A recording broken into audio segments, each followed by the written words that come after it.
Students, इन model school की online classes में आपका स्वागत है। सैटरडे को हमने एक्सरसाइज 2.7 की थी, जो कि आपके सेकंड चैप्टर की लास्ट एक्सरसाइज थी। आई होप आप सभी ने अपना होमवर्क कंप्लीट कर लिया होगा। अगर फिर भी किसी बच्चे का होमवर्क बचा हुआ है तो वो जल्दी से जल्दी कंप्लीट कर लें।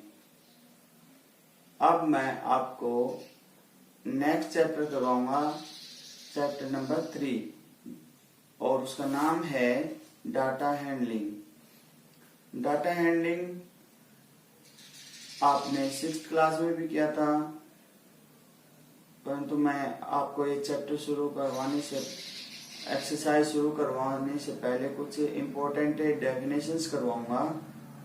ये सभी डेफिनेशंस आपने अपने फेयर नोटबुक में राइट एंड लर्न करनी है। ठीक है, राइट भी करना है, उसको लर्न भी करना है। अगर हम ऐसा नहीं करेंगे तो चैप्टर आपको अच्छे से समझ में नहीं आएगा। ठीक है, सबसे पहले हमें ये पता होना चाहिए कि व्हाट इज डेटा। डेटा क्या है? ठीक है, तो डेटा क्या है?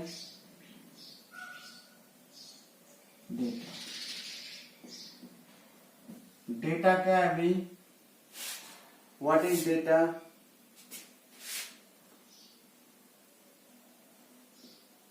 Data is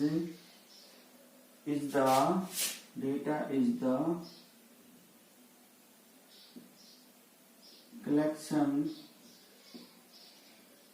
of facts of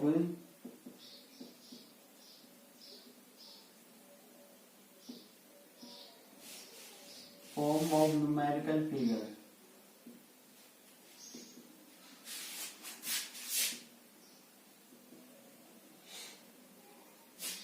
to give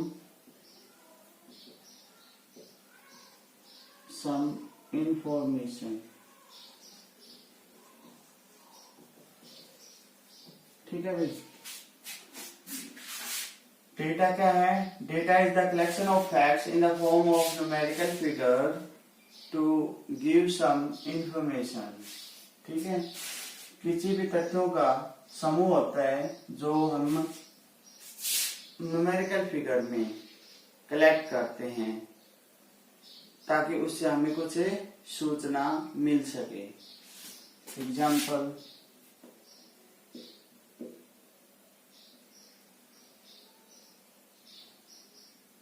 marks obtained by 7th class students in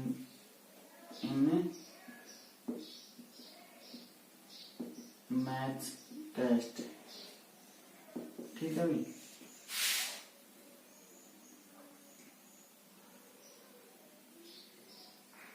twenty 17 13 15 22 12 24 16 14 25 23 18 19 20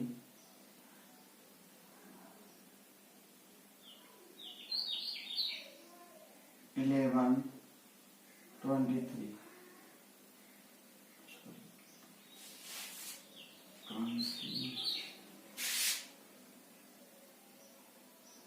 21। ठीक है,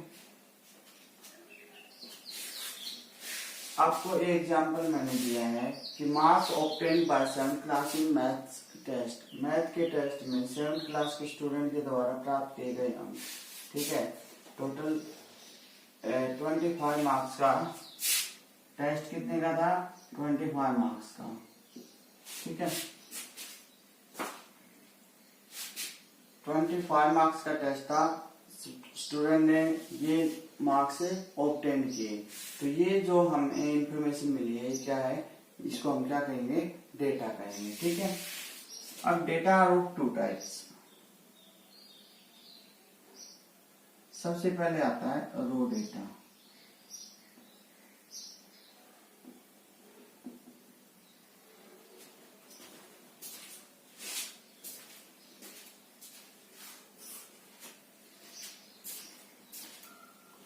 सबसे पहले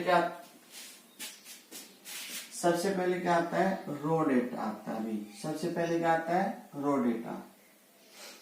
तो रो डेटा क्या होता है, the data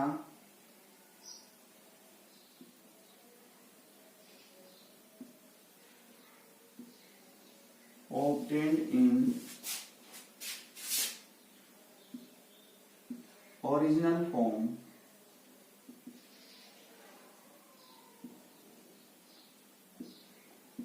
is called raw data। जो डेटा हमें ओरिजिनल फॉर्म में मिलता है उसे हम रो डेटा कहते हैं। उसका एग्जांपल ये है जो मैंने आपको पहले दे दिया है। ठीक है, उसको हम क्या कहेंगे, रो डेटा कहेंगे। सेकंड आता है एरे। एरे क्या होता है,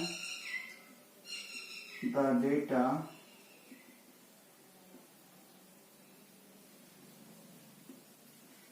arranged in ascending or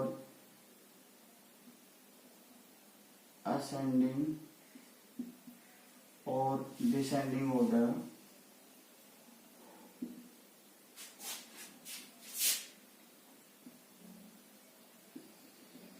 is called array। उसको हम क्या कहेंगे, एरे कहेंगे। ठीक है। जो डेटा हम किसी भी डेटा को जब हम असेंडिंग और डिसेंडिंग ऑर्डर में अरेंज कर देंगे तो हम उसे क्या कहेंगे, एरे बोलेंगे भी। ठीक है। जैसे यहाँ पे इस डेटा को अगर हम करेंगे, अरेंज करेंगे, तो सबसे पहले क्या है, 11। तो यहाँ पे एग्जाम्पल लिखेंगे, marks obtained by 7th class students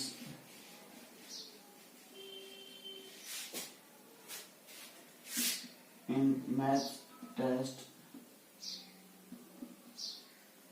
maximum mark है 20 मार्क्स।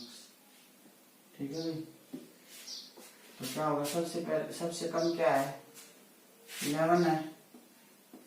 11 के बाद 12, 12 के बाद 13, 13 के बाद 14, 14, 15 है। तो क्या है, 11 है। 11 के बाद 12 है, 13 है, 14, 15, 16, 17 है। उसके बाद 18 है, 19 है, 20 है, 21 है, 22 है, 23 है, 24 है, 25 है। ठीक है।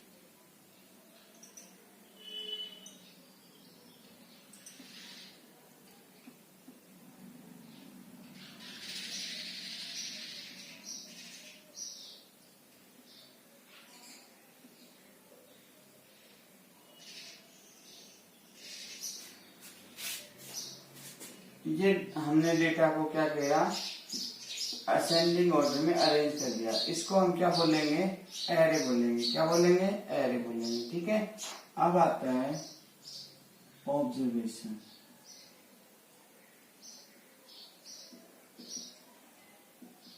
ऑब्जर्वेशन क्या होती है, each numerical figure in a data is called an observation.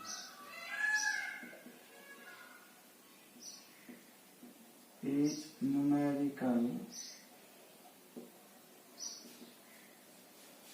figure in a data is called each numerical figure in a data is called observation, an observation. ठीक है, क्या कहेंगे उसको? ऑब्जर्वेशन कहेंगे। डेटा में जो हर एक न्यूमेरिकल फिगर होता है वही क्या होती है? ऑब्जर्वेशन होती है। ठीक है, नेक्स्ट आता है आपका frequency.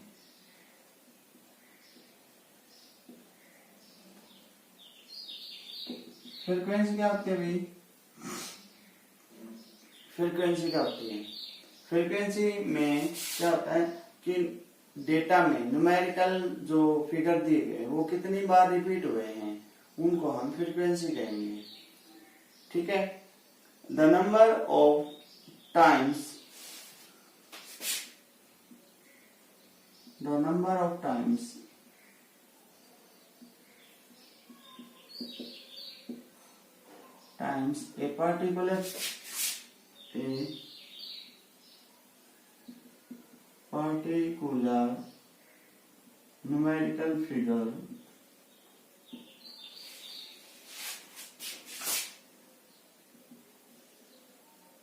a particular numerical figure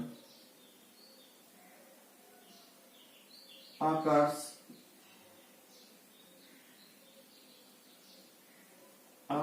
in a data is called frequency। ठीक है भाई, फ्रीक्वेंसी क्या होती है? किसी भी डेटा में एक पर्टिकुलर विशेष नंबर की जो नंबर ऑफ टाइम्स आता है कि कितनी बार वो उस डेटा में रिपीट हुआ है, उस नंबर को हम क्या कहेंगे? फ्रीक्वेंसी कहेंगे भाई। ठीक है, फ्रीक्वेंसी टेबल क्या आती है भाई? Frequency table.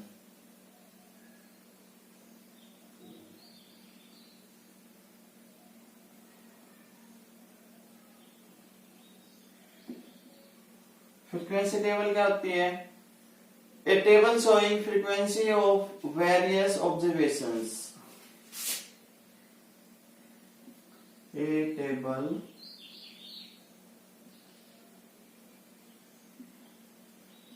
which shows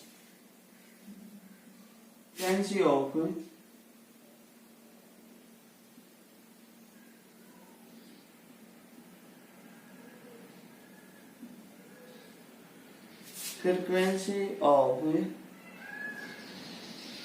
various observations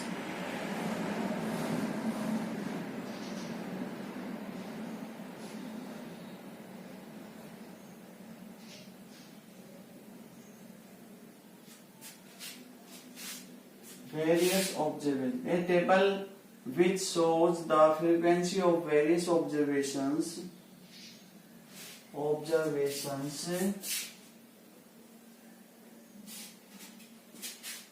is called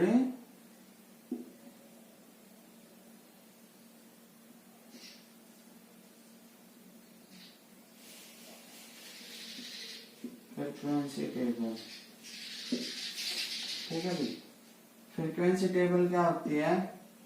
जब हम डेटा को एक पर्टिकुलर टेबल में अरेंज करेंगे, ठीक है, फिर जो फ्रीक्वेंसी को एक टेबल में अरेंज कर देंगे तो उसे हम फ्रीक्वेंसी टेबल कहेंगे। नेक्स्ट है range.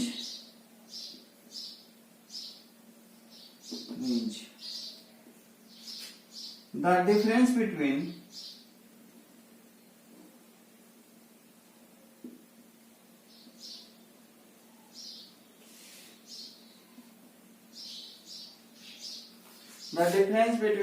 highest observation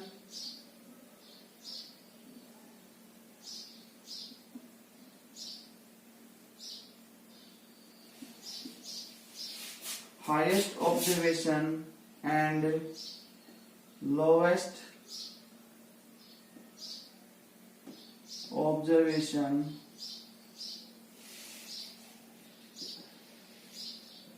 is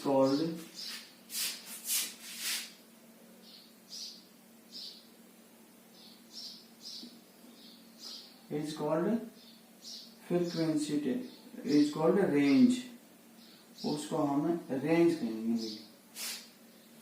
the difference between highest observation, किसी भी डेटा में जो हाईएस्ट ऑब्जर्वेशन है और उसकी जो लोवेस्ट ऑब्जर्वेशन है, उन दोनों के बीच की डिफरेंस को हमें रेंज कहते हैं। ठीक है, अब आती है हमारी नेक्स्ट मीन। नेक्स्ट टर्म क्या आती है? मीन।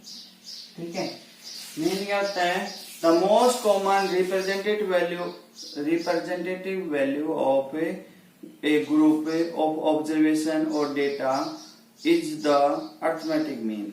ठीक है, इसको हम अर्थमेटिक मीन भी कहते हैं। क्या कहते हैं इसको? हमें अर्थमेटिक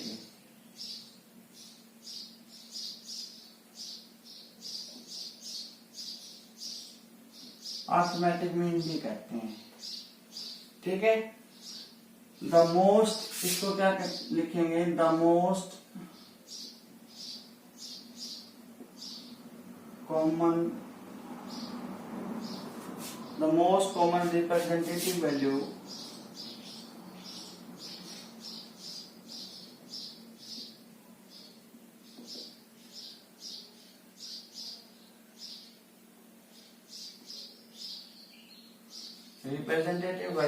of a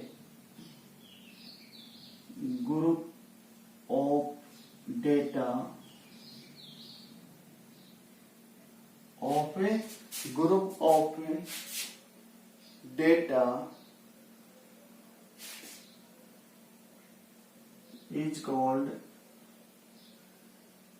mean और अर्थमेटिक मीन। ठीक है भाई,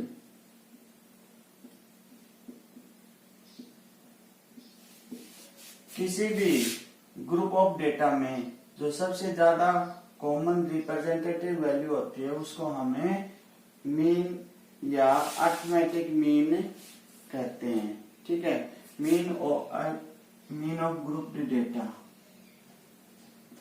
मीन ऑफ अनग्रुप्ड डेटा।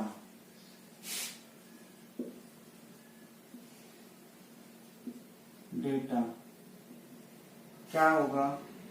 जैसे x1, x2, x3, x4 up to xn।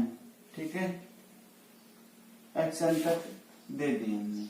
ठीक है, अब ये अनग्रुप्ड डेटा है तो इसका अर्थमेटिक मीन क्या होगा? x1 plus x2 mean is equal to x1 plus x2 plus x3 plus x4 plus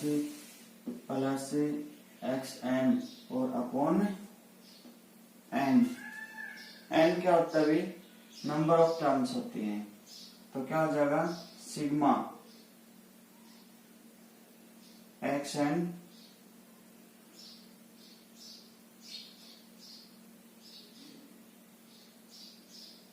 sorry sigma xi upon n। ठीक है, क्या फॉर्मूला होगा? सिग्मा xi अपॉन n होगा। ठीक है, इसमें number of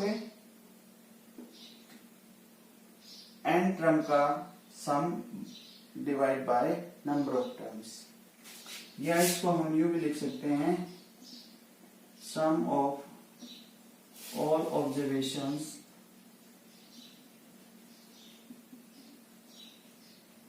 upon number of terms. ठीक है भाई, ये भी हमें लिख सकते हैं।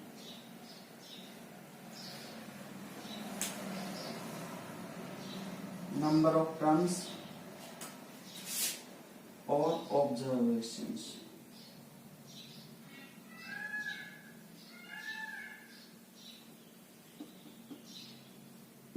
ठीक है, आज हम इस चैप्टर में यहीं तक करेंगे। आपको ये सभी डेफिनेशंस अपनी फेयर नोटबुक में लिखनी है, उनको लर्न करना है और जल्दी से जल्दी अपना होमवर्क कंप्लीट करना है। अगर फिर भी किसी बच्चे को मैथ्स के रिगार्डिंग कोई प्रॉब्लम है तो जल्दी से जल्दी वो मुझे व्हाट्सएप नंबर पे कांटेक्ट करें, ठीक है। अगर आपको ये वीडियो अच्छा लगे, इस वीडियो को लाइक कीजिए, अपने दोस्तों के साथ मैक्सिमम शेयर कीजिए। अपने घर पर रहें, सुरक्षित रहें। धन्यवाद।